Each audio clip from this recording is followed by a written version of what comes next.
Hydration is important. Employers should also be required to provide water to employees on a hot day, but often it's left to workers to hydrate themselves on their breaks.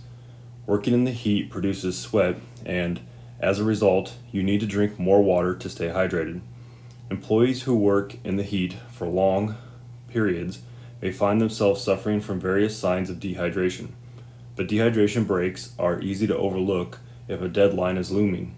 And even when cool water is provided to workers on a job site, it's one of the first things that could be cut out of a program to save money.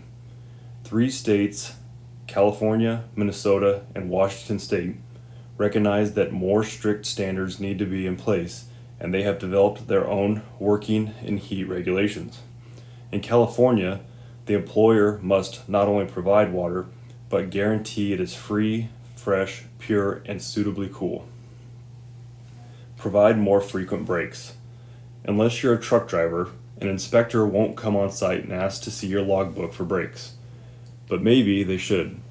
Working in hot conditions requires more frequent breaks than normal to cool down and hydrate. This is a hard pill to swallow for a lot of employers because it seems like the employees are always on break or taking advantage of the situation, and the amount of work being produced is affected. This can result in breaks being cut short or pressure for workers to rest less frequently when there are significant tasks that need to be completed. And on the flip side, employees often just want to get their work done, so working through their breaks seems like short-term pain for long-term gain. This is a typical safety versus production scenario that won't be resolved by any heat-related policies.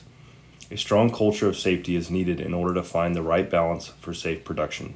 If supervisors and workers are aligned with the company's core values, and safety is one of those values, the work will get done safely without supervisors feeling that workers are taking advantage, and the workers will want to meet the deadlines on a reasonable timeline, and they will figure out how to do that without compromising each other's safety.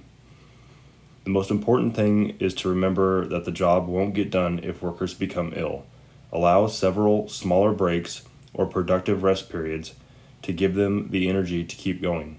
It's a good idea for these breaks to be taken in shaded or air-conditioned recovery areas. Keeping PPE in use. Employees can compromise their PPE compliance in the heat because they're more likely to take off their equipment when the temperatures soar and may be more reluctant or actually forget to put it back on. One of the most frequently cited personal protective equipment violations is the failure to provide and use proper head protection equipment, and the heat could play a big part of head protection not being used. Instead of focusing exclusively on what is required and what's not, employers should institute voluntary programs or best practices to address summer PPE. These programs should include toolbox talks or pre-shift meetings to address sunscreen, UV protective clothing, fluid intake, and cool-down breaks. Employers can also help by providing relief with additional PPE items like hard hats with vents, sweat liners, cooling bandanas, ventilated gloves, and anti-fogging goggles. The cost up front is minimal compared to the cost of workers needing to leave due to heat stress or other heat-related illnesses if preventive measures are not in place. Taking these steps is also a great way to reinforce a positive safety culture by showing your employees that you care about their well-being.